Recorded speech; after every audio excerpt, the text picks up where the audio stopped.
to go ahead and click go live on YouTube. So we're live in about 3 seconds.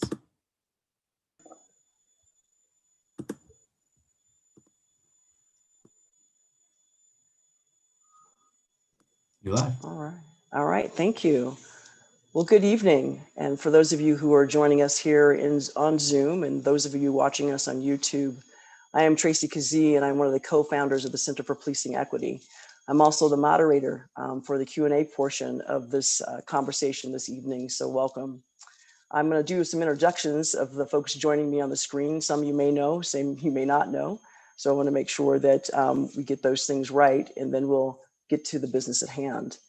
Joining us this evening, of course, is Dr. Belisa Gonzalez, Professor and Director of Center for Study of Culture, Race, and Ethnicity at Ithaca College. Thank you, Belisa, for joining us. Dr. Sean Eversley Bradswell, also Professor at Ithaca College, Department of Education. Thank you so much. Of course, Jason Molino, County Administrator with Tompkins County. Savante Myrick, the Mayor of the City of Ithaca. And Shelley Michelle Nunn is joining us as well, and the Director of HR. So thank you for being here. I appreciate it. Jason, you want to go ahead and cue that for me, and we'll get started here.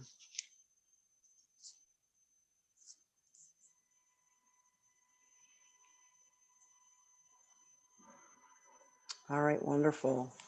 So this evening, we're going to be going through the draft report of the Reimagining Public Safety Collaborative.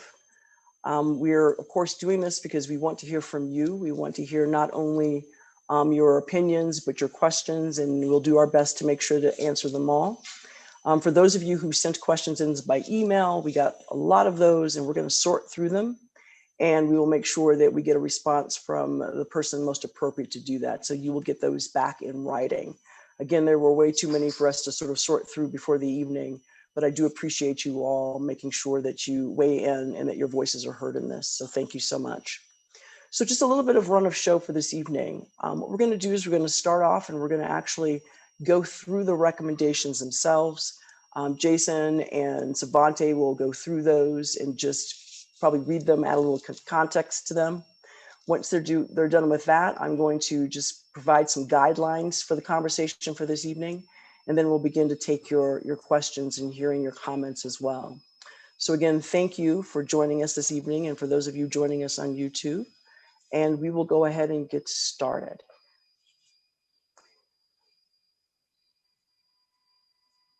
So just a little bit about what we have been going through over the last few months. I think a lot of you have been reading and keeping track of this work.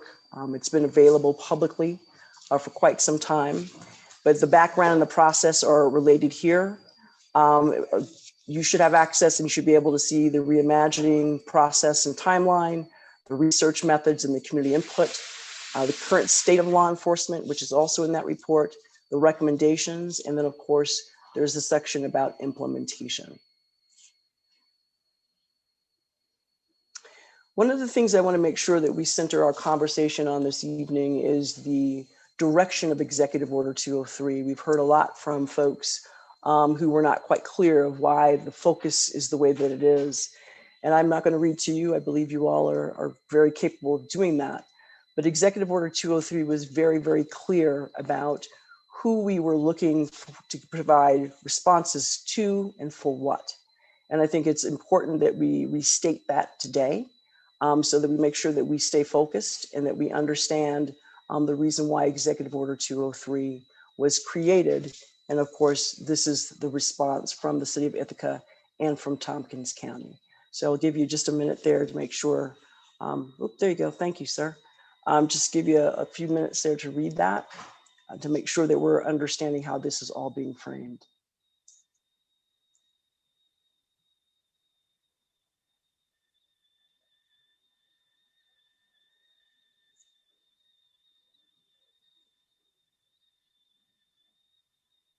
Okay, Jason, I believe we're starting with you. Yeah, actually, do you want me to do let me do our recommendation first, and then we'll go to the green ones. So thank you everybody for being here. Those who are watching on YouTube, those who are participating in the Zoom. I'm Savante, and I really have to appreciate all of the many dozens of people who worked so hard to put this report together, and the many hundreds of people who gave your feedback, your wisdom, your insight. This led to 19 terrific recommendations backed by 11 appendices. The first of which is to replace the City of Ithaca Police Department with a new department, a Department of Community Solutions and Public Safety. This is a department that would have two components. One that is focused on traditional law enforcement as we know it. Those would include armed public safety workers. And the other would be focused on community engagement and the response to the call types that our police department is seeing more and more of that have little to do with what we traditionally consider policing, and yet there is still an obvious demand for. So we're calling those community solutions workers.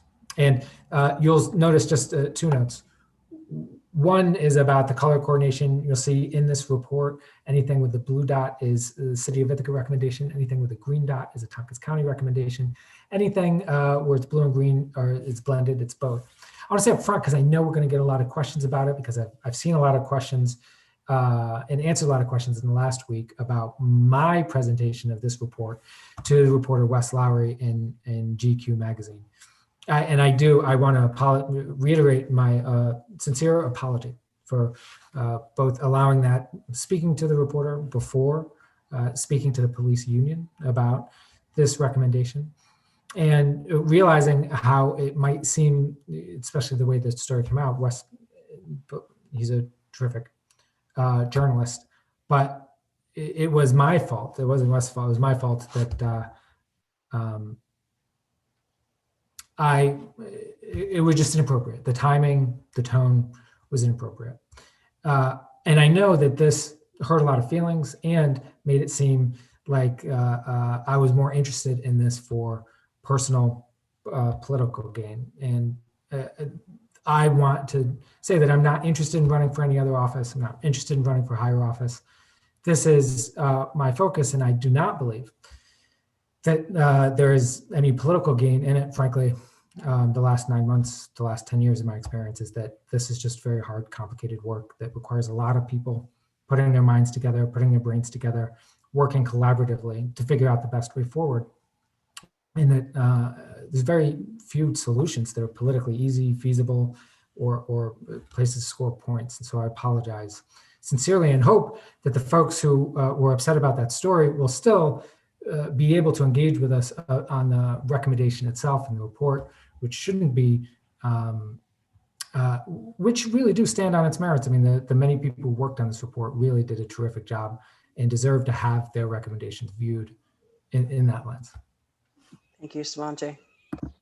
Thank you, Mayor. Thank you, Tracy, and thank you all for tuning in. I appreciate your interest and your continued involvement. So I'll talk a little bit about the green dot, so to speak, and then we'll share some of the more collaborative recommendations. I'm going to move first to the evaluate existing models and implement an alternative to law enforcement response system for crisis intervention, wraparound, health and human service delivery. So this is really came from a series of comments and themes that we found and identified through a lot of the public feedback, and that was an unarmed response, particularly to crisis when individuals are in crisis and other health and human service needs. We spent some time learning from other models across the country, that being Cahoots, which is kind of an expanded outreach worker model. And we think that adopting a similar alternative response model here in Tompkins County, countywide, can assist, it can co-respond, support, and at times respond to these calls rather than or in partnership with law enforcement to provide better services to our constituents based on their needs, and also that wraparound service from a health and human service and social service perspective that may not exist.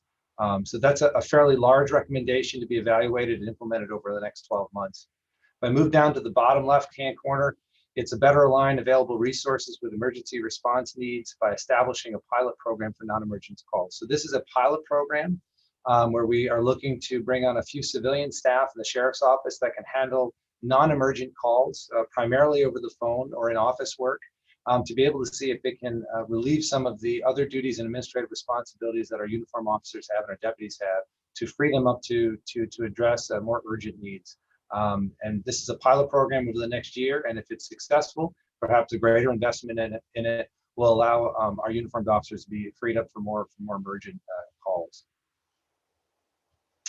Collaborative recommendations. So I'll go through these next 4 recommendations. These are ones that we both the city and county agree are valuable moving forward.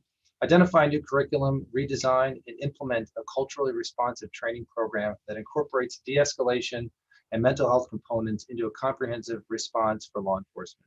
This is about addressing a training component that, number one, would continue on an annual basis for our law enforcement officers, but also a component that would be conducted prior to new officers going into field training. So after they graduate from the academy and or transfer, they would go through a comprehensive training program that would then set cultural expectations, value expectations of our law enforcement officers, and before they hit the field training program and get to the field. And this would continue on an annual basis. If I drop down to right below that, develop a comprehensive, inclusive, and innovative recruitment strategy for law enforcement and correction officers. This would really be our HR teams working together, our Human Resource Commissioner in the county, our Director of Human Resources in the city, and our support teams with both of those agencies working with our law enforcement departments to really develop a comprehensive recruitment approach that's going to span that net across, recruit individuals and assist individuals in showing interest, that are showing interest in the field, helping them navigate the civil service system, and trying to reach out to people of color, different subgroups of our community that may not be interested now, but we have not necessarily done the best approach to recruit them to want to be law enforcement officers in our community. The top right, developed a comprehensive community healing plan to address trauma and the relationship between our residents and our law enforcement.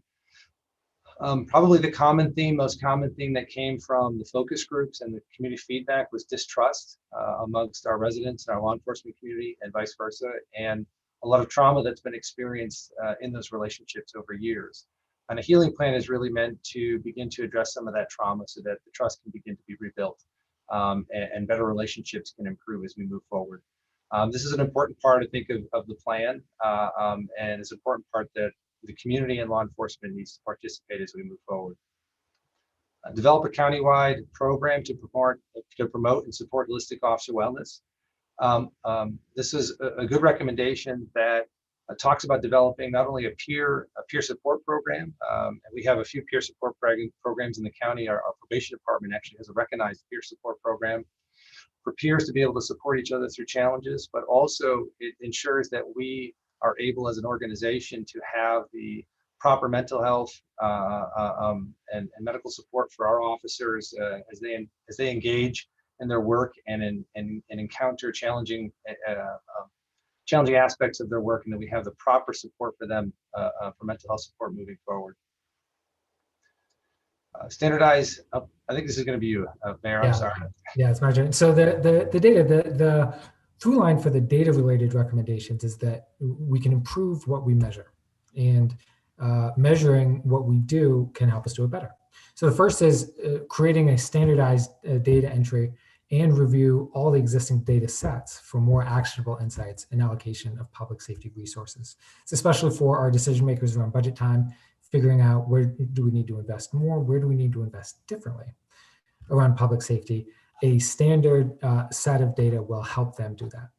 Now, the next one is about the community as well as those decision makers and legislators. Developing a real-time public safety community dashboard will help increase accountability and help the public inform their elected officials about what they'd like to see more or less of, different things. And then the green one, maybe Jason, you want to talk about the green one because it's a county specific. Sure, thank you. Collect and evaluate results for officer initiated traffic stop enforcement. So right now we don't collect demographic data related to traffic stops. Traffic stops are many times the most common interaction the public has with law enforcement. It's also commonly documented incident where it's disproportionately impacting minorities in communities across the country. Collecting this data will allow us to evaluate how we're going about our traffic stops.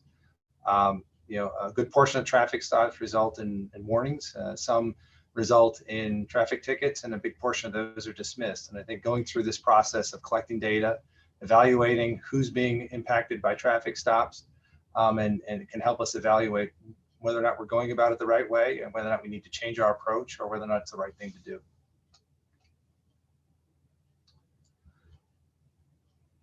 Mayor, I think this is you.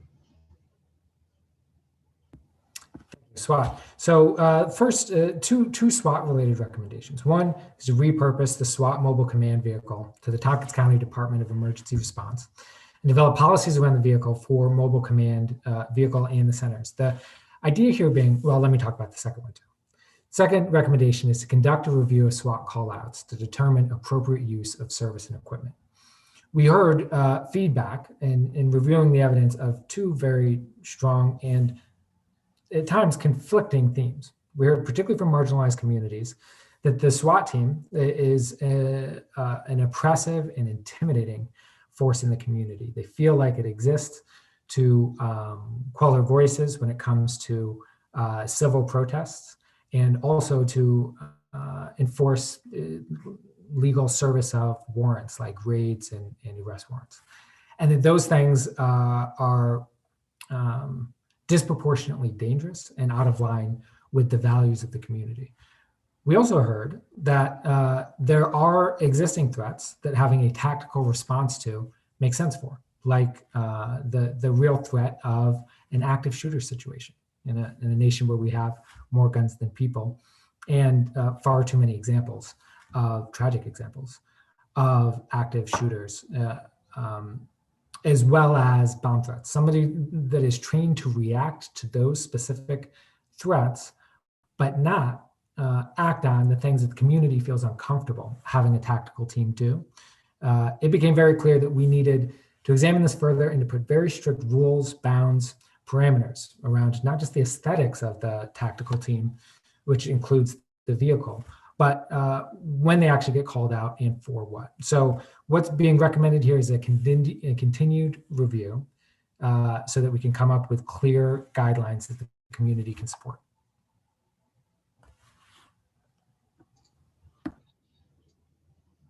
So we have advocacy recommendations. So these recommendations are a call to New York State to partner with us as we go through some of these changes in our community. And I think it's important that New York State, rightfully so, has requested that we come together with our communities to make change and to bring about change. And I think it's going to be a partnership not only amongst ourselves and within our community, but also with the state of New York. So the first recommendation in the top left is seeking ongoing response and collaboration from the New York State Troopers. We have New York State Troopers that respond throughout our county, both in the city, outside the city, all the jurisdictions in the county. And we want to ensure that, one, they understand what's the expectation of our law enforcement agencies when they respond to our community members, what's the expectation when they participate and partner with other health and human service agencies in the community. And then we also want them part of our conversations as we move forward. Revising the civil service exam process to diversify law enforcement personnel. And then I'll go to the bottom left, which kind of goes hand in hand with that, which is advocate for New York State to grant local civil service authorities to enact continuous recruitment. What this is making it easier to recruit. We feel that a lot of the civil service processes make it very difficult for people of color and other marginalized communities to apply for these positions and to be considered for these positions. And we want the state to change some of those processes so we can widen that net of potential candidates to fill these roles. The last one on the bottom right is urging the state to change the disciplinary process and reform it for law enforcement personnel under Section 75 of the Civil Service Law. This is the law that governs the process in which we have to go through, and at times does not work to the best interest of accountability and transparency with respect to expeditious disciplinary processes. So we're looking for the state to make those changes. Well, all of these are advocacy with the state of New York. If they all happen, they will greatly, help us move forward. If they don't, we will still find ways to move forward. But I think it's important that the state play a partner in this process as we go through a transformational change over the years to come. So the first accountability recommendation. So how do we make sure that our public safety workers are being held accountable? We have in the city of Ithaca, we have a community police board. They can review incidents, make recommendations. The suggestion in this report the recommendation in this report is to grant them greater powers, greater investigatory powers, and the powers to actually issue discipline instead of just recommending that discipline. It's believed that having that level of civilian oversight will increase the level of trust that flows from the community to their public safety workers. To kind of, speak on a parallel track with the mayor, Tompkins County does not have a community police board or something on those lines. So this next recommendation is to create a Tompkins County Public Safety Review Board, which is really a discussion about should we create a similar type of oversight for the sheriff's office with respect to a citizen or resident oversight board. The bottom left is require public disclosure of district attorney and assigned counsel office statistics. So right now, most of these recommendations are regarding law enforcement agencies. Some of it is regarding health and human service and social service agencies and their part and role in assisting with response to those in need. This addresses the prosecutorial and public defense side of things. Disclosing statistics about prosecution and disclosing statistics about mandated assigned counsel requirements for the community are important to also speak to the transparency and openness of our criminal justice system. And the last recommendation is really the implementation strategy. And as we looked at this and looked at the different perspectives and the amount of recommendations we were bringing forward, some of them easier to attain in a shorter period of time, and some of them will take months, if not years, in the works as we begin to mold those initiatives.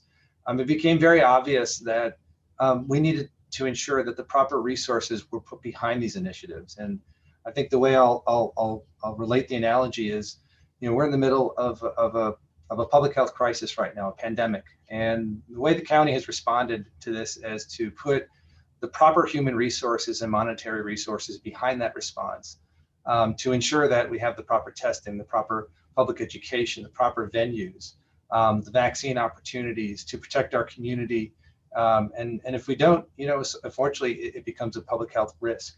And in this case, with COVID, people can die from that. And I think from our perspective, when we look at this pandemic with respect to inequities, we want to put the same level of human resources, the same level of monetary support behind that. And to do that, both communities, the city and the county, need to put that investment forward. So the Community Justice Center is essentially staff dedicated to helping facilitate, discuss, and help both the city and county move forward, as well as the service agencies that will support this effort to take these initiatives on, put the right resources behind them, help navigate challenges, overcome obstacles. And the Community Justice Center, to be honest, is frankly similar to an emergency operations center like we have with the COVID-19 response. It's the place where the human resources are put to support the effort and bring the relationships together to be able to move these initiatives forward in the months and years to come.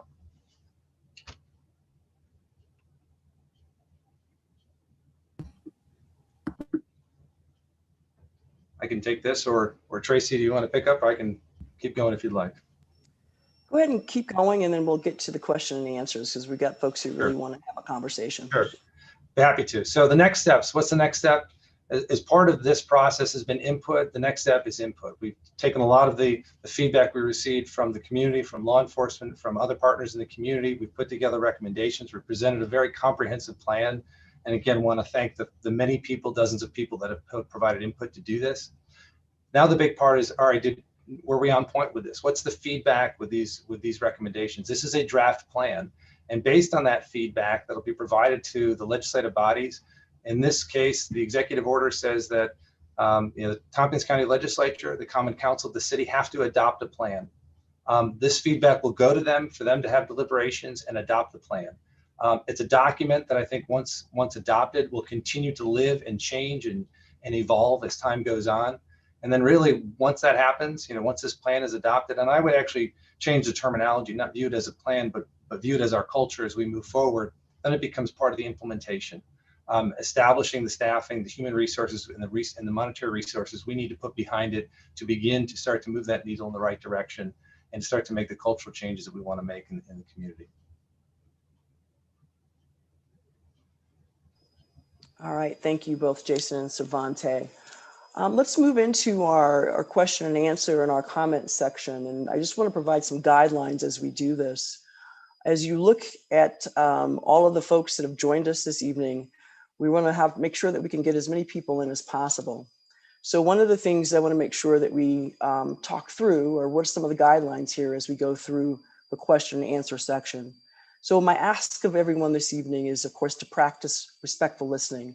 You don't have to agree, but we ask that you let the folks who have the opportunity to speak. The next one is practice respectful talking. And I use the acronym of WAIT. What does that mean? So you should ask yourself 2 questions. Either why am I talking too much, or why am I not talking? And for folks who may not want to come on screen, please use the Q&A and chat feature. If you'd like us to voice over your questions for you, we can certainly do that. If you would like to do that yourself, we will unmute you, and you certainly have the option of staying off camera or on camera, certainly up to you. Please respect the different perspectives and experiences, and especially the lived experiences of the folks joining this evening. Please do not speak for anyone who is not here, and speak to those things that you know to be true from your perspective and from your own lived experiences. Be honest, and that means that you be honest. I mean, I'm seeing some of the comments in here, and absolutely, these are the tough questions you should be asking. The literacy moment. Please, let's not use acronyms. These are from my government folks.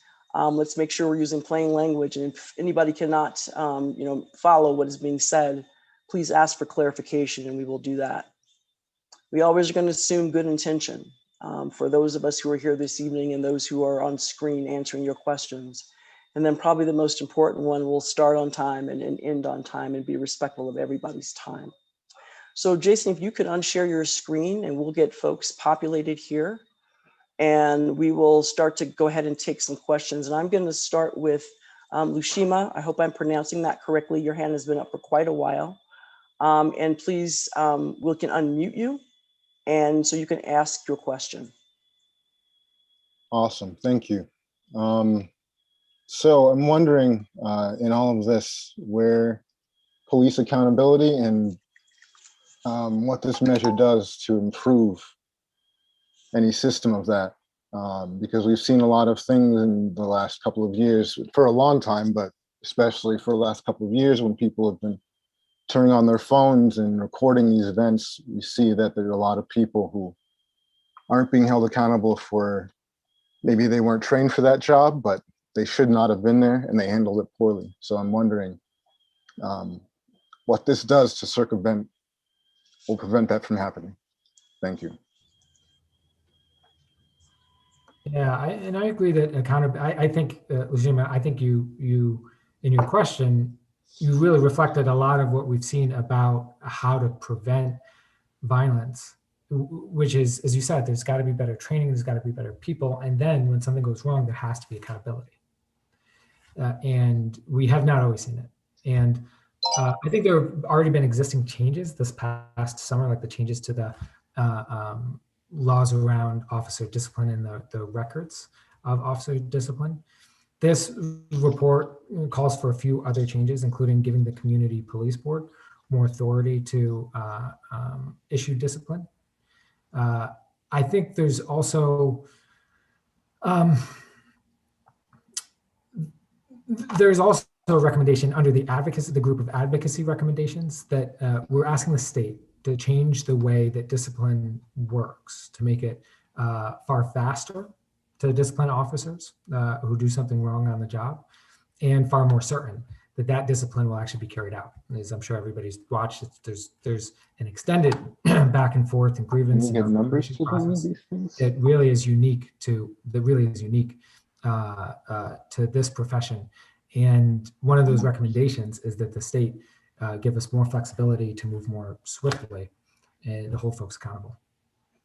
The only thing I would add to that is, I think those are all good points. The only thing I would add to that is, as we recruit and we look forward to values and expectations with the culture in both our organizations, that accountability is an expectation of our officers, that we hold ourselves and each other accountable. And I think that's a leadership value that we need to ensure our leaders, not only in the agencies, but also throughout the organization, hold true.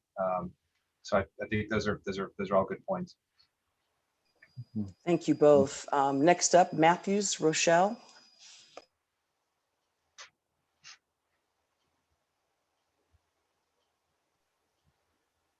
Hi. I have many questions, but I guess I will just stick to 3. Well, okay, Matthews, could you just start with one and then we can go from there? How about that? Okay, copy that. Thank So you. public safety department, is that just rebranding of the IPD? Like, what would be the difference? Yeah. Yeah, much to be, and I apologize if a lot of our questions around the new department start the same way, which is it's still to be determined. It's still to be designed by the council and the community and continued work with the working groups in the Community Justice Center. But the idea is not to just rebrand IPD, because to do that, I mean, that's what the recommendation would have called it: change the uniforms, change the way the cars look, and rebrand it. What we want to do is take the time to design a department from the ground up. Make sure that in the recruitment strategy, in the training, the entire design reflects the kind of public safety division we want to see. That's the reason too for the new job titles, which would be accompanied by new job descriptions and roles, so that you could actually build a public safety system for the 21st century that makes sense. And what's been happening, and this is me editorializing a little bit, which is always dangerous and increasingly is, on a very sensitive topic, but I believe in this, and I believe this is backed up by our data, is that what's been happening is that what's been asked of our police departments has continually changed, and we have nibbled around the edges, tried to reform slightly the police this way and then that way, and this way and that way, and tried to turn an organization that was created to do one thing into an organization that's asked to do quite a lot. And the idea is Rochelle, it's to start from the ground up and design an entirely new department, not just a rebrand, but a new culture. And that will include, again, all the things like training and equipment, and it might include aesthetic changes as well to uniforms and vehicles. All right, thank you. Next up is David Foote. I had more questions. Oh, okay. Can you just let me get through these next three and I'll come back to you, Matthews. I see you. Okay. Thank you. I see you. David Foote, go ahead.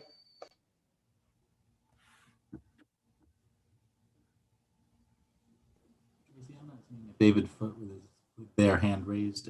Is that in the Q&A function? Is there a written Yeah, out? it's in the Q&A, and then we're going to go back to the hand raises. David Foote, do you want to voice over your question in the Q&A? I think you might as well just read the Q&A for now. Will do. Here's a question. This is going to be for you, Savante. Why would a command vehicle or a tactical response ever be needed in Ithaca? This is the terminology of warfare and incredibly concerning. Yeah, it is concerning. I mean, and I certainly, I understand the issue about terminology, and I am extremely open to not only changing terminology, but to exploring and examining everything that we do.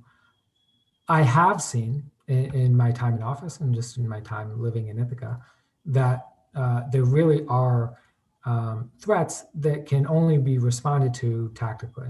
That it is very rare.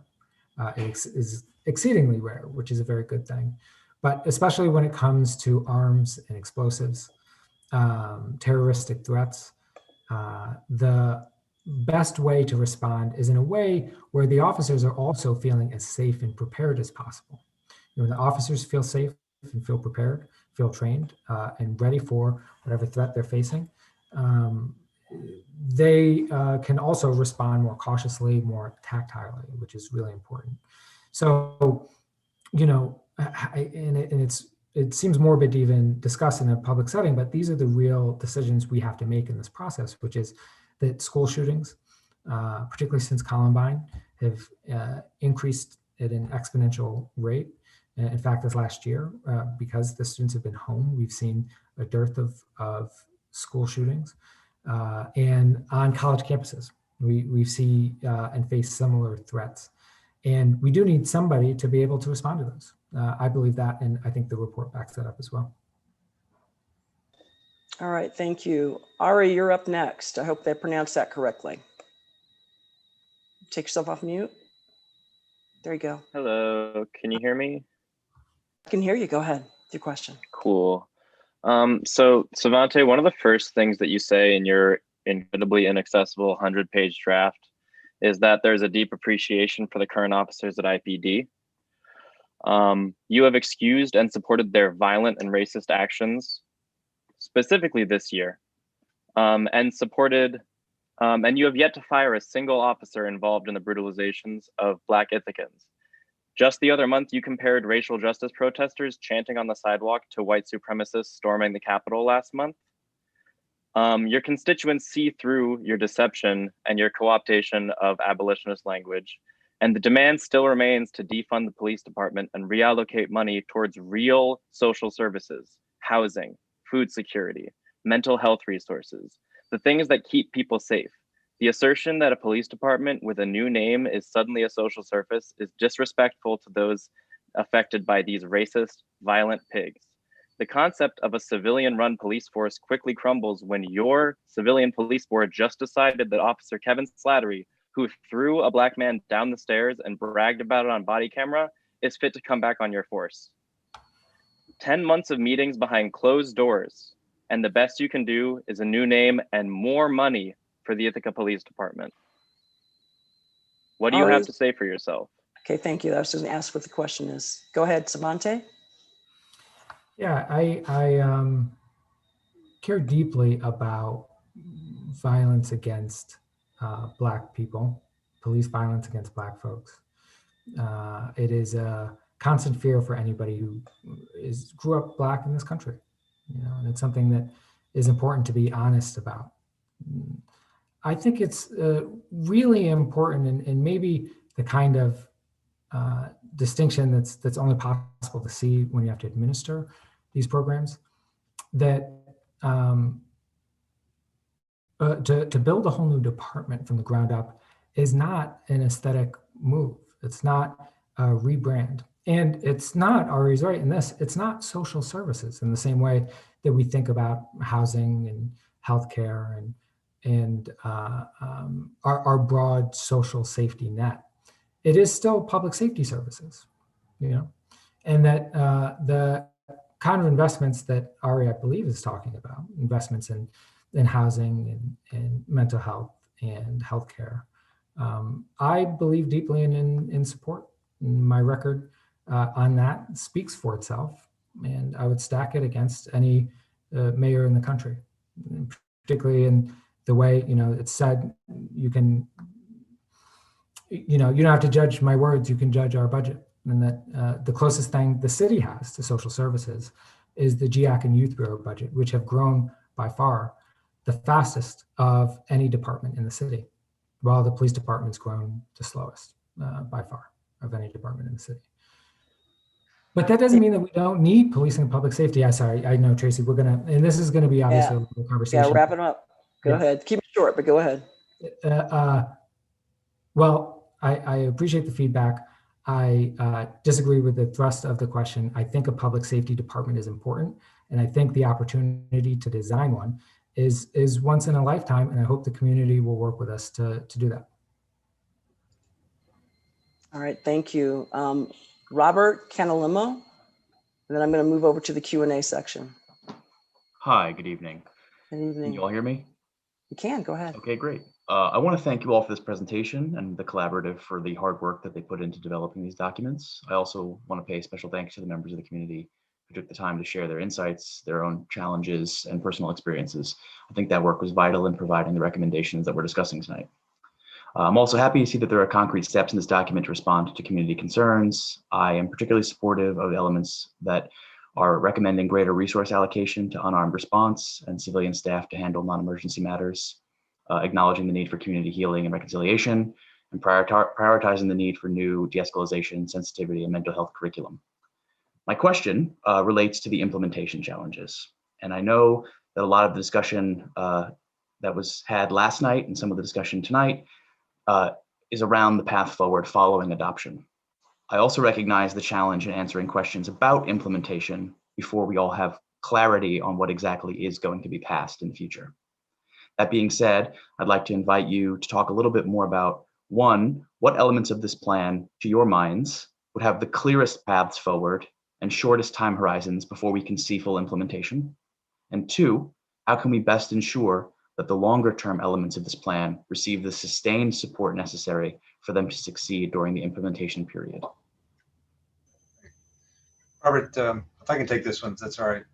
Robert, thank you for two very good questions. And I want to say, I think the implementation, your point is well taken, is that it's difficult to put that together without knowing what the report is going to include. But I think there are some shorter term goals that can come from this. I want to just touch on briefly, implementation from our perspective requires investment to assist with the implementation. This has to be a dedicated investment, as I mentioned, similar to the pandemic and the COVID pandemic that we're fighting now. We have to have that human resource contribution and commitment from our legislative bodies and from our communities. And I think from the output that we received and the input that we received from community participation, that's there. So I think that commitment of staff and human resource dedication is important. I think there are some shorter term objectives that can be achieved, and there's probably middle and longer term. Shorter term meaning how we're addressing our recruitment approaches, how we're addressing our training expectations, and frankly, how we're addressing our expectations of the folks that we have working now and what we expect of them with the new ones that are being hired, and what is that culture expectation from an accountability perspective and from a cultural perspective. I think longer term, actually I would say medium term, is this alternative response approach, and if accepted by legislative bodies, I think the key to not only accomplishing success in the short and long term is going to be the continued community involvement, interest, and support as we go through this process, and that feedback model and loop that we're going to continue to get from the community. A lot of what the community has said to us is what we've tried to put in these recommendations. As we go through that process, their involvement, and I think their continued feedback to help develop those as we implement them is going to be important. So I think the answer to the last question is, how do we ensure that is continued? Continued community engagement, I think, is how that's going to be continued best. I hope that answers your question, Robert. Thank you very much. Thank you, Jason. Megan Cosgrove, you're up.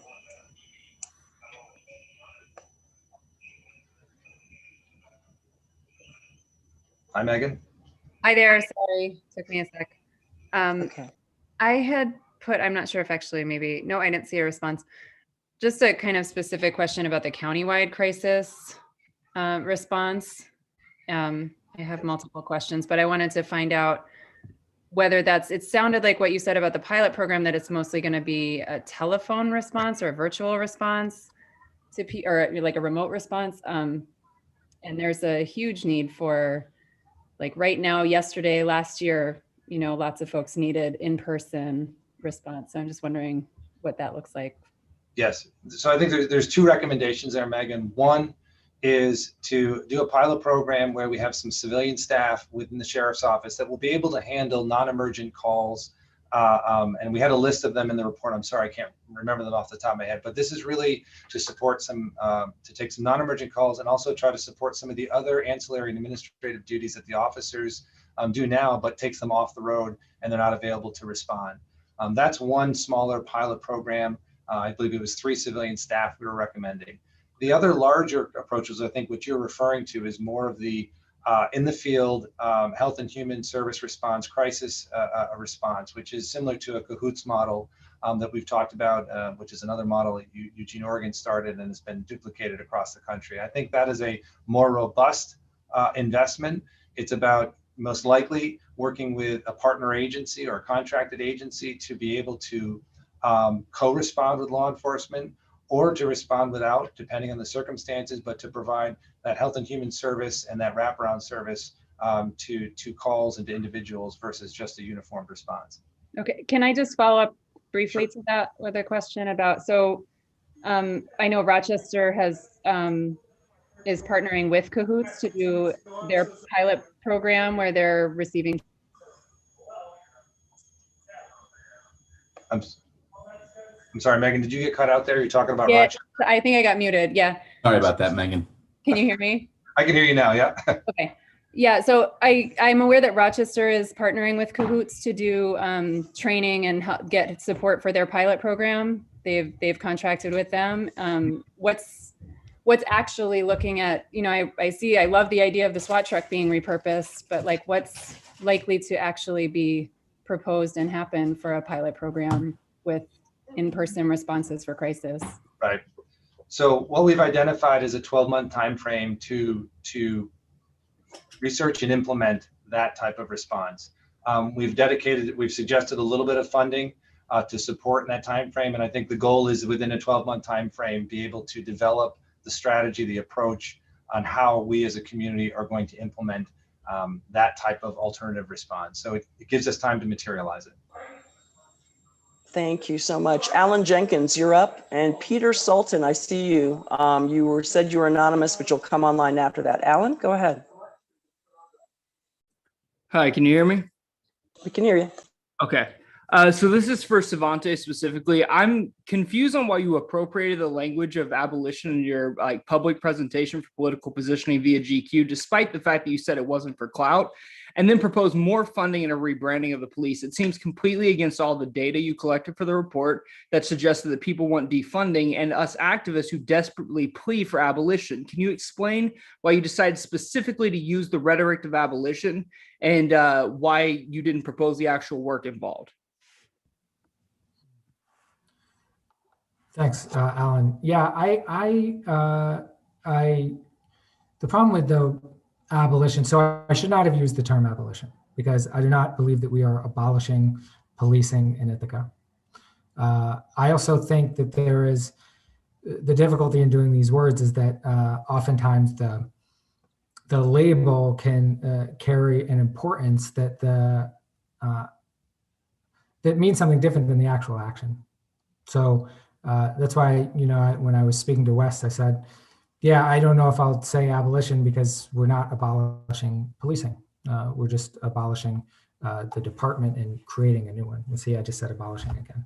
So I think what's important is the opportunity to create a new department, to create it from the ground up, to have it reflect the actual data of needs. When folks need law enforcement should be readily available. And when folks need community solutions, when they need community engagement, when they need people who can help block off a street after a traffic accident, when they need folks that can help stabilize them until the EMS arrive, when they need people to help take a report, take a report for something that happened. Your bike was stolen and you'd like to have an eye out for it. Somebody that can show up, talk with you. We need those things. That's what I believe. I believe we need a new department, Department of Community Solutions and Public Safety. And that's my position. Thank you. Peter.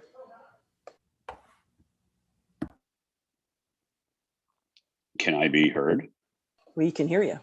Oh, good. You just can't see me. I didn't have any controls. I didn't know what was going on. Sorry. I really want to thank everybody for the probably months of hard work. This is very timely and it's very important. Policing is important to me.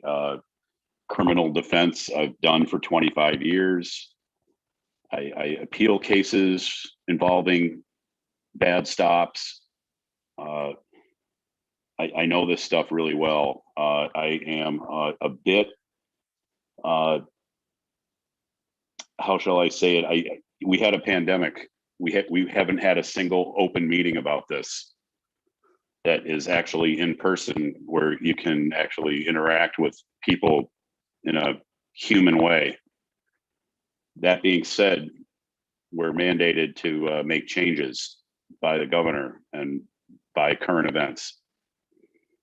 All I want to add right now really is that I really want to see some open in-person development of how we're going to improve our community, and not just by this platform. It just doesn't work. There's people that are disenfranchised right now that can't even get in here and do this with us. And I've labeled this as the elitist pandemic. Everybody has their knickknacks in the background and their background wallpapers, and it just feels wrong to push through a policy like this in this manner. And I'd love it if we can just be respectful to that. and allow more people to participate in this process, because it's super important. And I do think in terms of law enforcement, from my experience, I'm a village official, elected officer. We have a small police department. I do think that the mental health piece is huge. It's huge. I think de-escalation in Tompkins County, from many things I've seen, both from my own experience representing people, and obviously the things we've seen on the news and elsewhere. Police officers need to be trained to de-escalate. We need to know when and how to insert mental health into the process. I don't know, and as a practical matter, I have a question as to what the vision here in Tompkins County might be for how, when an incident is reported, is dispatch supposed to decide who to send to an event? Because if so, that's not going to work. With all due respect, that won't work. So Thank you, Peter. I know there's a lot of work to do. I have a lot of respect for the work that's being done. Absolutely. Thank you. And we'll look, do your question, but I also want to turn to Sean and Belisa too, to talk about community engagement. Jason, when you finish, you wanted to respond to that, or I can go straight to Sean and Belisa, but I want them to talk about the community engagement. Peter brings up a great point, and I think Belisa and Sean would be best to talk about the engagement piece. The dispatch piece is an important component to this, and they've been involved in the process and will be continue to be involved.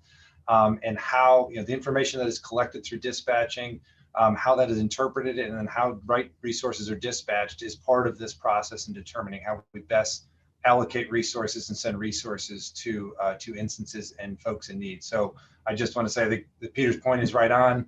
It's something we recognize, and it's something I know our emergency response office has been engaged in and will continue to be engaged in as we go through this process. But I'll pass it off to Belisa and Sean.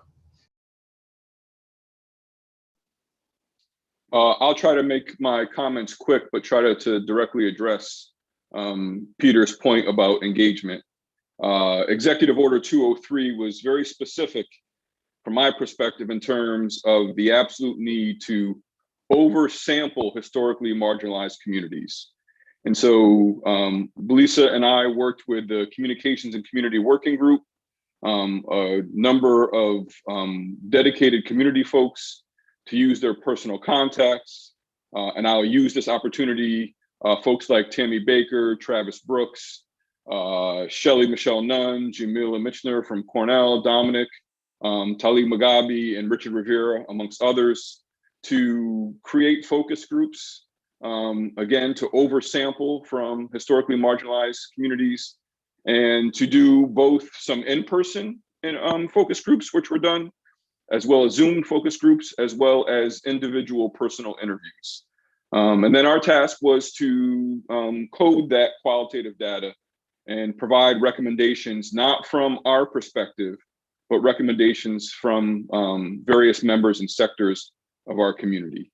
And I'll just add two pieces before I give it to Dr. Gonzalez. One, you can find a copy of the report in the appendices. It's appendix number 2. The clearest tension point that we found from all perspectives is a lack of faith or trust in the process and a belief in historical inaction. So we write a lot of reports, we say a lot of things, but what actually gets done?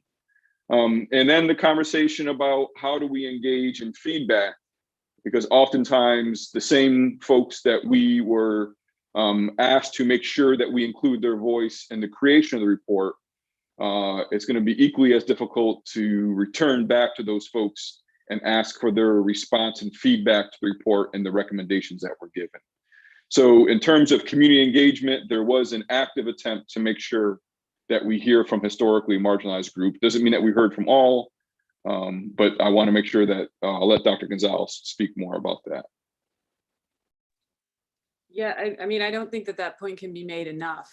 That the data that was collected systematically was from historically minoritized communities around racial, gender identity, sexuality, relationship to mental health, relationship to criminal justice systems. Houseless communities. And so we really try to, as Dr. Bradwell said, over sample, as was the charge, folks who quite frankly wouldn't talk to us otherwise, and who don't answer just sort of open calls to participate in processes like this. They don't trust processes, they don't trust researchers, they don't trust, and all for good reason. They have overall pretty negative, not completely, and that came out in the focus groups as well, but negative relationships or historical interactions with policing. And so, it really took a lot of effort to get them to talk to us, and not the least of which because many of them told us, we've been here before, we've done this, we have this, we have these recommendations, so why would we trust you now? And so getting those folks in the room or in the Zoom, and I will say that the technology is absolutely a barrier for a lot of folks, but it also allowed us to talk to other folks who wouldn't normally be able to sort of drive into Ithaca to be in an in-person space. So it had this kind of mixed effect. And we tried to meet folks where they were, while recognizing that we're in and respecting the fact that we're in a pandemic. And so, what I will say is as someone who's looked at all the data and who, and I wanna just use a different term than Sean did. We didn't make recommendations. What we reported were themes. And so what we did in our appendices that you can look at, although it's also integrated into some of it into the report, we identified the themes that we saw across the focus groups, which did include people involved with law enforcement, although CPE did those interviews. We just looked at the data. And so I do see a lot of our findings reflected in the recommendations. And one of the things I would like to point out is that the folks that we talked to, and again, historically minoritized communities, including BIPOC communities, did not use the language by and large of abolishing the police or defunding the police. They did, however, talk about resource allocation. So just distributing resources differently. And so depending on where you sort of stand in the spectrum of what defunding the police is, they, while not using that language, they, there was a very strong theme of needing to reallocate resources for specifically things like mental health, and training people and having, training police or having separate folks who would be better equipped to deal with people who were living with mental health issues. And so what you see is a reflection of the, what folks who have a lot of interaction with law enforcement, what they say about those interactions. And so I'll leave it at that for now. Thank you, Dr. Gonzalez. I appreciate it. I'm also going to do a time check. We still have a lot of hands, a lot of questions, and if folks are okay, I would just like to keep going. And for those of you who need to hop off, please submit your questions via email. We'll get those, but I just think that we need to spend some more time, and I've got some folks who've been waiting, and I want to honor that. So if we're all good, I'm just going to move forward. Harlan, you're up, and then Christy, you're up after Harlan.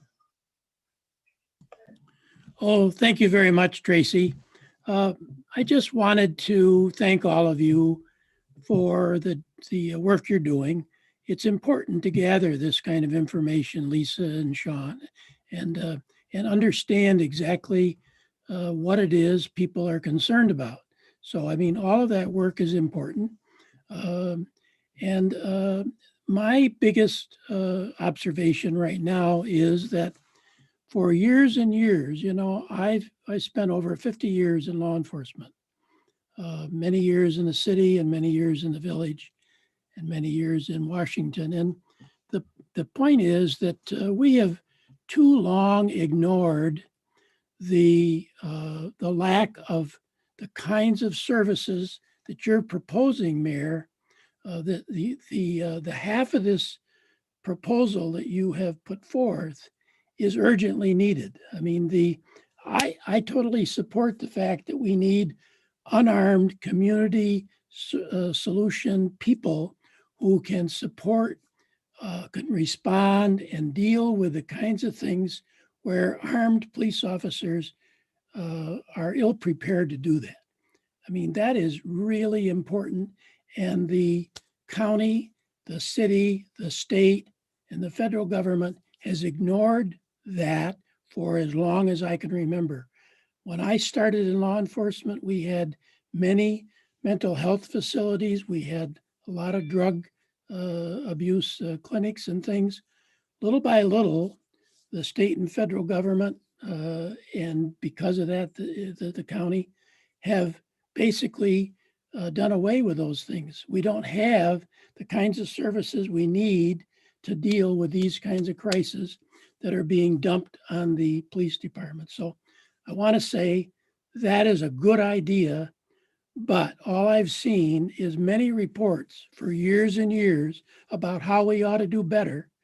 And one of the previous speakers says, we get tired of reading reports, we don't see any action. So I want to commend you for that part. I think absolving, or maybe the word isn't right, like you say, Mayor, the dissolving the police department isn't maybe the right word, but tinkering with the police department in the beginning without kind of doing some of this other work is a dangerous thing in my view. And I've said that in a local letter, which I submitted. And the reason I say that is because we have violent crime increasing in Ithaca. We're getting shootings on a regular weekly basis. We're getting stabbings. We're getting things that a trained police department, not some kind of a community solution department, should be dealing with. So I just urge you to focus on the things that are most urgent, and most urgently are help the police do the work that they need to do by developing these kinds of services. I think that's the way to do it. So that's my Thank you so much. I appreciate it. Christy, you're up.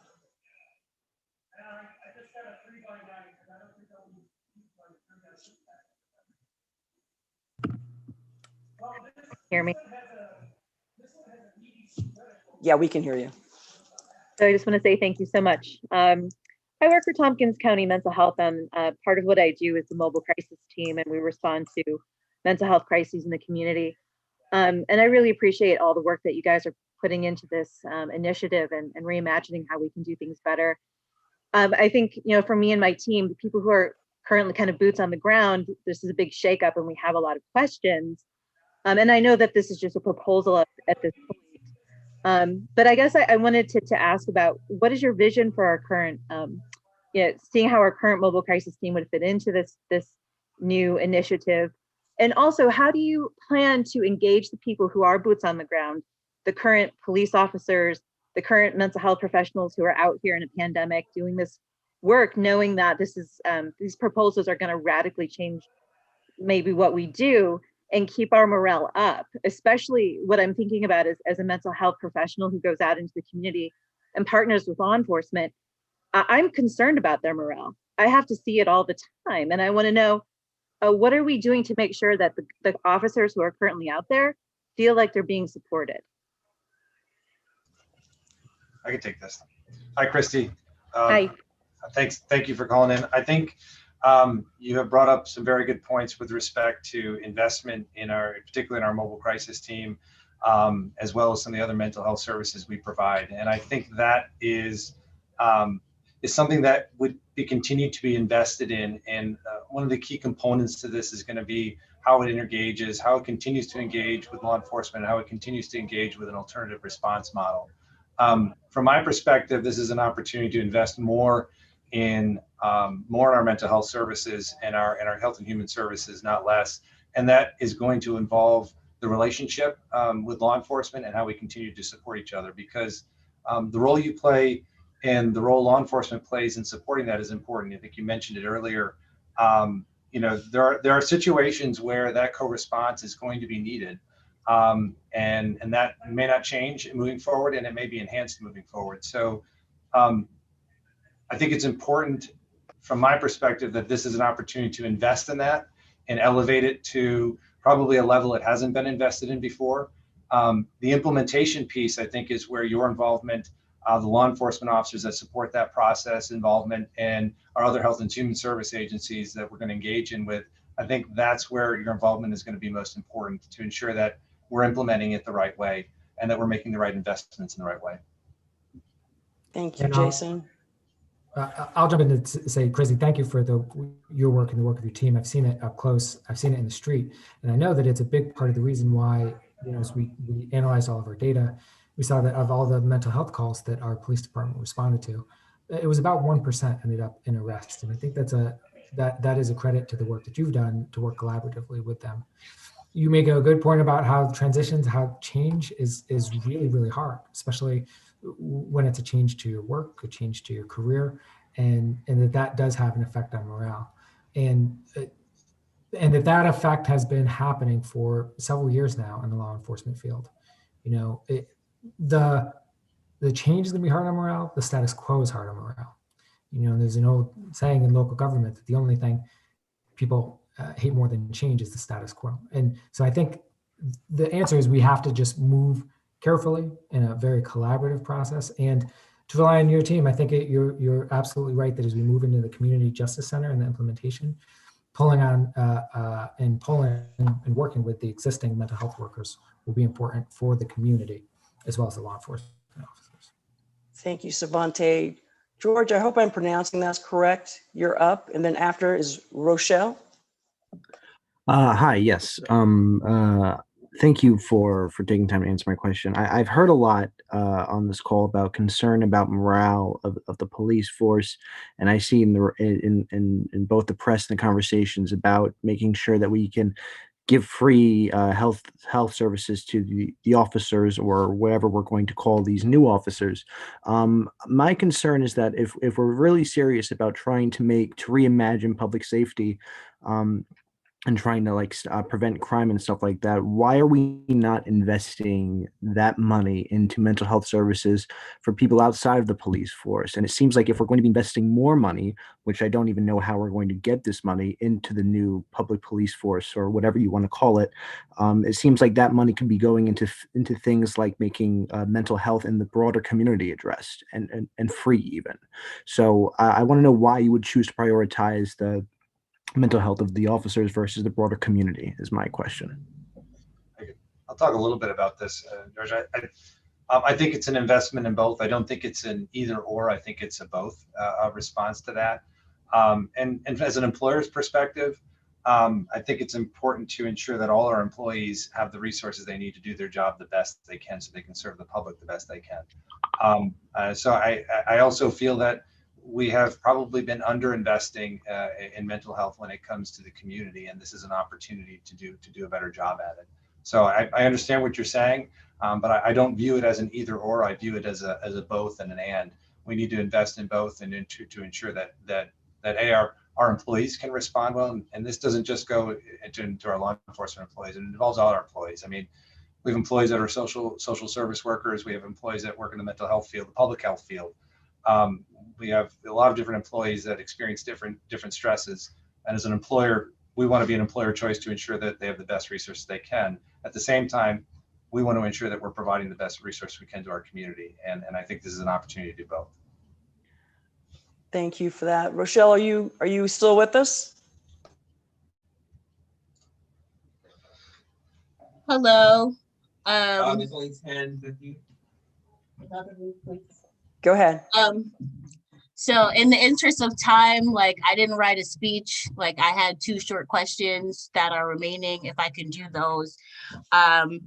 the transparency from the community police board, I really want to ask a question as to how much more accountable we can expect a county police safety review board to be when our city police review board like already does not hold the police officers of Ithaca accountable. Case in point, the whole question of Vinnie Monticello and the way he handled that day at the Tompkins County Republicans office. You know, I was there and they claimed that they did a whole investigation and nobody called me. Nobody talked to anyone I knew. And they made their whole recommendation and investigation. I guess they investigated themselves and found no wrongdoing. So how are we supposed to expect accountability from the county when the city police review board is not accountable or transparent to the public? And my second question is, where does LEAD fit into all of this? That's it. Thank you. Jason, go ahead. Sure. It's a good question about the Public Safety Review Board or essentially a citizen resident oversight board. That's something that really needs. It's a lot of feedback we receive from the public. I think it's something, to your point, that needs to be thoroughly thought through with our county residents, our constituents, our elected officials, to determine what are the parameters on those citizen oversight boards, what's their authorities, and how they're going to be executed. So I don't have a great answer for you, to be honest with you, as to how it's going to be different. All I can do is say that this recommendation is put in there for the opportunity for the discussion to be had as to where that wants to go. Thank you, Jace. Go ahead, Savante. And part of the recommendation for improving the city's community police board is to give them not only more investigatory authority, but also more resources, so that they can maybe be fully staffed, maybe hire external investigators so that they can talk to witnesses, make sure that they get all of the information they need to make a decision. And then the second question is LEAD. Yeah, LEAD, a very exciting opportunity. The city and Travis Brooks just did a terrific job in tracking down and applying for and winning $1 million grant that will help us run the LEAD program for the next 3 years. This is a program that will, in partnership with REACH, which, you know, to get to the previous question about mental health resource and just healthcare in general. I mean, I think in this country, we need universal healthcare. And one way locally, we can start to work upstream, which is what that question's about. How do we work upstream to prevent crime from happening in the first place by taking care of people's basic needs? Investing in agencies like REACH that deliver healthcare services to the most vulnerable people in the most vulnerable populations. Using that grant to support REACH, using REACH to support LEAD is a great synergy that that will continue. And so, Rochelle, it's not in the recommendations because it's underway, but I think is a very important part of the future of public safety in our community.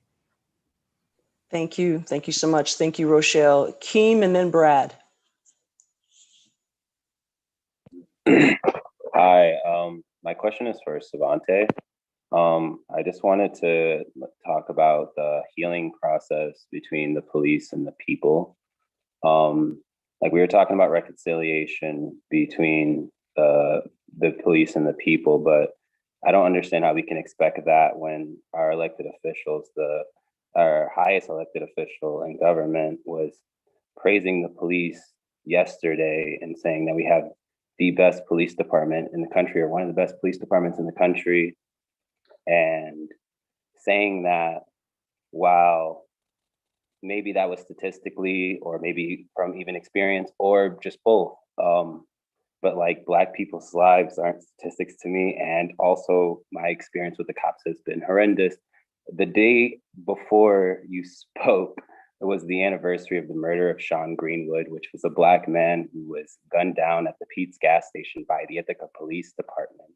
And that murder by Officer Bangs was seen as justified, and he shot him in the back 3 times. So that upended my entire family's lives and my friends' lives, and my family's never been the same since.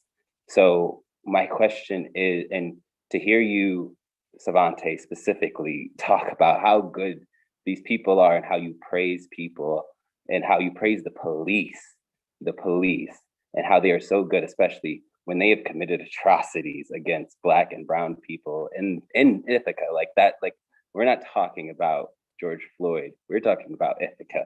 Like, I don't understand how you can reimagine the police when you haven't even reimagined your idea of the police. So what I'm asking is, how can we expect reconciliation from the police when we don't even get it from our elected officials in office? Thank you. That's my question. Thank you, Keem. Thank you for sharing that. Yeah, I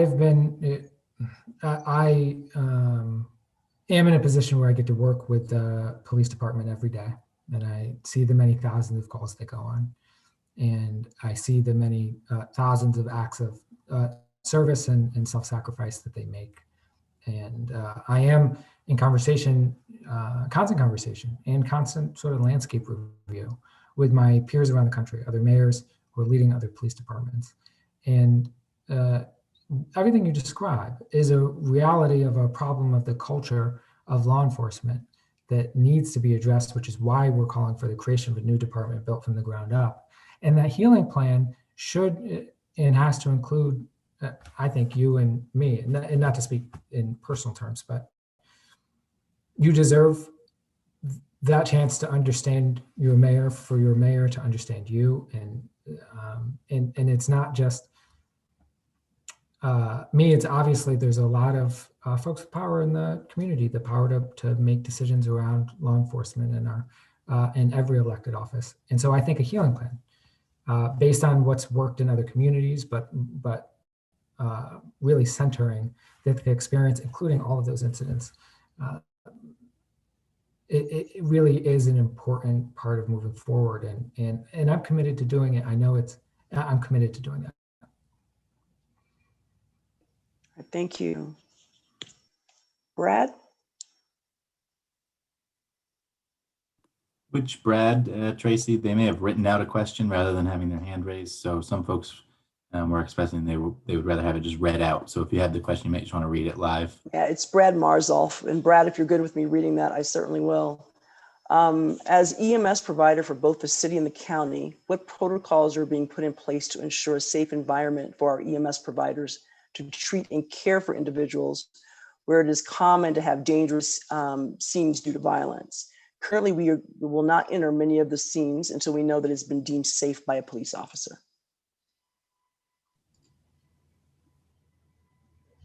Yeah, and I think that's the part of the reason why we need more tools in our toolkit, because Brad, your point is exactly why these conversations get more complicated when the rubber hits the road, when it's about when you move beyond the slogans and the labels into the practicalities. And I think in the implementation, in the design, that is part of what we will have to work out in detail between dispatch, public safety workers, community solutions officers, bangs, the fire department, which is an important part of that ecosystem as well as the sheriffs and the troopers. Each situation is different and can be quite unpredictable. And I think it's impossible to design from the top down system that's going to work for everybody, which is why we have to continue working in specific working groups around each recommendation so that we can build this new department from the ground up. Thank you. Next up is Rowan. Rowan, I don't know if you want me to read that for you. Why do the officers' feelings of safety matter more than people of Ithaca? Savante, I'll let you answer that. And after that, Rayvon, you're up next.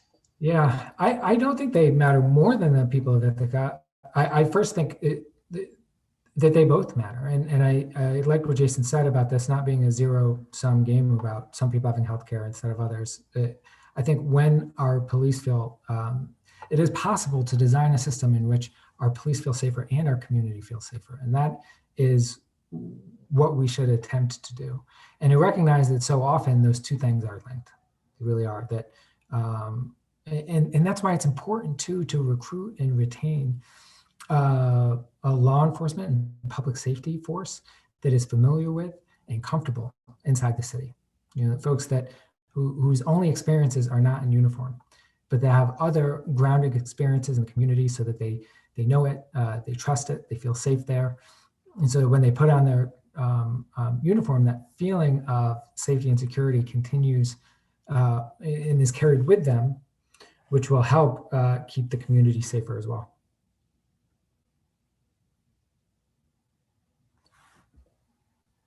Rayvon?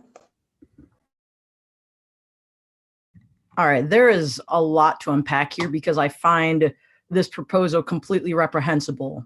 It's genuinely, the concept itself is a beautiful thing, but it's been put out by people already that have been doing the back work that honestly, there were conversations with Mayor Savante and then they fell off. And I have no desire to go into that because if true change was to come, the conversation should have been with the people actually already putting in the work. And that has not happened. So I guess I'm not going to ask multiple questions, but it is going to be a two-part question. And this is based off of just my interactions with Common Council and participating in these meetings and being completely unheard. I know for a fact that we have not actually been heard out. It has not happened. So first part is considering that we have systems in place that the community, mind you, has put in place, the organizations that you've blatantly ignored or even gone online on social media and condescendingly told that we did something wrong, more or less reprimanded, in fact, publicly defamed us. Why were these conversations had with police officers who are, part of a systematic problem with no matter how much you change their name, they're still going to be the same thing? How were those conversations had beforehand with police officers instead of the organizations that you personally have been in contact with? And the second part of that question is in the mindset that, okay, we understand that funding needs to be allocated properly, which we've personally had conversations, Myrick. This is the worst fucking part. Sorry for the language. This is the worst part. With everything that has happened, I genuinely don't know how to get across the emotion that I can't construe words on physically watching you excuse horrible behavior. And even now, when multiple people have posed a question to you, you've danced around it very much like Donald Trump, if I might add. And that's nonsense. Why have these officers not been removed? There have been so many cases. Ohio just fired the mayor of a very particular town in Ohio, and I can pull it up for you right now, fired one of their officers for a very racist brutalization of somebody. So my question to you is, with people being shot in the back, and you've been here 10 years, you have literal tenure with this. Why have you not personally actually actively done anything? And why have you not reached out to us? That's the biggest question, because you keep saying community research and community contact. You had resources and you've actively been ignoring them. In fact, you've been I'm so furious right now. I can't even begin to get across how much this hurts reading about you in Gentleman Quarterly before you reached out to the people that have actively been trying to protect you and actively been trying to help you. And just to find out that you're just another cog in this system. Please explain that to me. Thanks, Ryan. Yeah,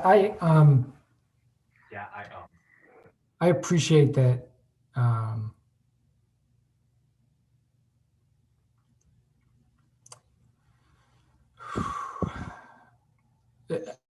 Let me say that generally accountability is very important to me, and that we have moved to discipline, hold accountable, and terminate officers that we found guilty of wrongdoing at great expense to the city financially and great hardship to the city as an operation, because I do believe in it. I believe in it and accountability of that nature.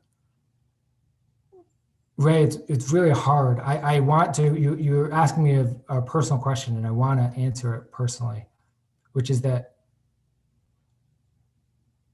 maybe it's obvious in this forum, maybe it's not. That this is more than just balancing competing and conflicting interests. That some people want one thing and other people want another. That this is far more complicated than any one person can sort out on their own, especially somebody as flawed and as imperfect as I am. And I try to stay in conversation with as many people as I can. In you and Rochelle have worked with me. I mean, besides, this is going to sound like an excuse, but it's not.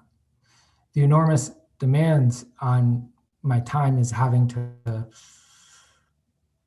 supervise the 500 employees of the city and manage the day-to-day functions. I'm also carry with me. I mean, there's a reason that we looked to Sean and Belisa and Shelley to help guide and curate and pull in as much community input as we could, because balancing this is something that professionals can do better than any one mayor can. And I have tried to work, and there is a breach of trust, when I feel like, and people being mean to me is part of my job and seemingly part of it's part of what you sign up for if you run for office. But I have felt that the rallying outside of my apartment and coming onto my property seemed like an attempt to intimidate and bully me in a way that clouded, that made me feel like I could not, in good faith, continue sitting down. If I knew that I was going to sit down on Thursday with you and then you show up at my house on Sunday where the people I love and care about are feeling unsafe, I felt like it was better for that input to continue through the broader process. But I can commit to you, because I can hear Ray in your voice, I can restart those meetings with you and Rochelle in particular. And I think the broad public community input of all of the diverse stakeholders, the messages I've heard are that, oh, you're just pretending to do something progressive, or you're just doing something too progressive. I mean, it is, I guess, to say it's complicated. And the failings of mine are failings of my body and of my mind, but not of my heart. But I know those failings are real anyway, and I can only strive to do better. Thank you, Savante. And I'm looking at the clock here. We've already kept folks over an additional 30 minutes. For those of you that we did not get to, our sincere apologies. We're capturing a lot of the questions that we're seeing as well.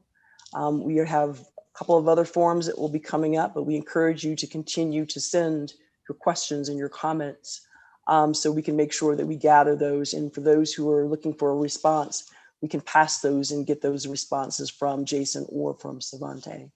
To Dr. Gonzalez, thank you so much for your time. Dr. Eversley Bradwell, thank you for your time as well. Savante, Jason, thank you. Thank you for all of the community members that were holding on. And again, we appreciate you. Thank you so much. Have a good evening.